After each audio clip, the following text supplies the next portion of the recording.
And it's just everyday thing where eventually it got to where I was only looking at the day. The hardest thing I ever did was the first time I got to basic training because it was a culture shock. So you come in being this big fish, or you think you are, and then you realize you step off that bus and you're nothing but this little little piece of dirt, and it is a culture shock because it's humility. They're just humbling you to knock you down a few pegs because everybody's got to start on that same level. It doesn't care who you are, what you are, what ethnicity, what religion, how cool you were back at home. Y'all are right here, and then learning how to just okay, what do I do, and taking a deep breath and just going, okay, just go every day, get up, learn, shut your mouth, learn, do what you're told, learn, and continue on. And then just being able to finally open your ears up, listen to what you're being told, do what you're told. So you have to check your ego big time, and then just continue on. And it's just everyday thing where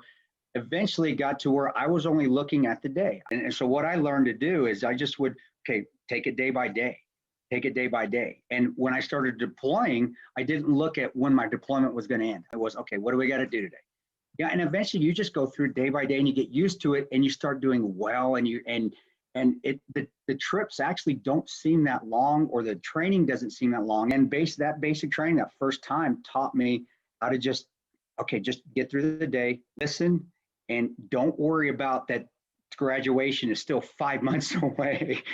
So, and then when Benghazi happened, I was like, okay, well, nobody's coming. All right, well, let's keep fighting. It wasn't, oh crap, when are we going to get out of here? What do we got to do? All right, they're attacking us. All right, let's take them out. All right, what do we got to do now? All right, let's sit up here, eat a little bit, not worry about it. But it then also, like when that stuff like that happened, it's disheartening. But I had learned all the way, just starting in basic training on up, that, okay, well, it's just an obstacle. Let's figure out how to go around it, go under it, go through it.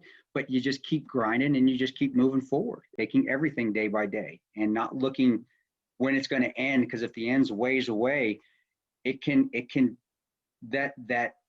view of looking down that goal can turn to hopelessness. Where if you just look at it, okay, what's my next step? I can get there. All right, what's the next step? And pretty soon you've done 1,000 steps and you've reached whatever goal you're trying to attain. And you're there and you're like, wow, that really wasn't that hard. And then it just gets easier and easier and easier the more you do it.